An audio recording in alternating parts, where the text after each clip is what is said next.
जिसे तुम बहुत ज़्यादा प्यार करते हो उसे कभी ज़िंदगी में आज़माना मत, क्योंकि अगर गुनहगार भी निकला तो दिल तुम्हारा ही टूटेगा। जो उसकी परवाह नहीं करता कि उसका रिज़्क कहाँ से आ रहा है, यानी हलाल हराम की तमीज़ नहीं करता, गोया वो उससे बेफ़िक्र है कि अल्लाह उसको किसी भी दरवाज़े से जहन्नम में दाखिल कर दे।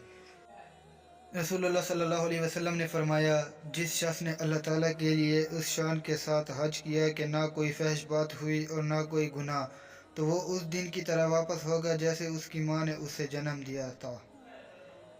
जब अल्लाह तुम्हें किनारे पर ला खड़ा कर दे तो उस पर कामिल यकीन रखो, क्योंकि दो चीज़ें हो सकती है, या तो वो तुम्हें थाम लेगा या तुम्हें उड़ना सिखा देगा। कभी किसी का दिल ना दुखाओ, क्योंकि माफ़ी मांग लेने के बावजूद उसे दुख ज़रूर रहेगा। तकब्बर से पाक गुफ्तगू, मफाद से पाक मोहब्बत, लालच से पाक खिदमत और खुद गर्जी से पाक दुआ सच्चे रिश्ते की दलील है।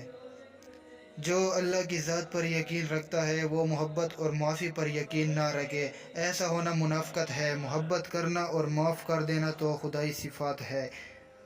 वो लोग किसी के नहीं होते जो दोस्त और रिश्तों को लिबास की तरह बदलते हैं। और ये दुनिया की ज़िंदगी तो सिर्फ़ खेल और तमाशा है, और ज़िंदगी तो आखिरत का घर है। काश ये लोग समझते।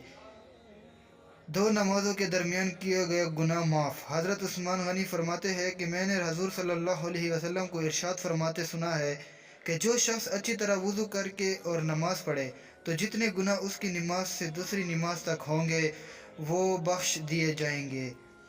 जब अल्लाह को आपकी ज़िंदगी में अच्छा मोड़ देना होता है तो बुरे लोगों की हकीकत आपके सामने ले आता है।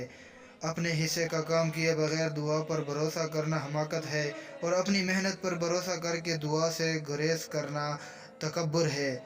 इत्मीनान अगर दौलत में होता तो सकून कभी सजदों में ना मिलता। दोस्तों, वीडियो देखने का शुक्रिया। तो वीडियो को सबसे पहले लाइक, चैनल को सब्सक्राइब और साथ में बेल आइकन को ऑन ज़रूर करें, ताकि इस तरह वीडियोस की नोटिफिकेशन आपको मिल सके।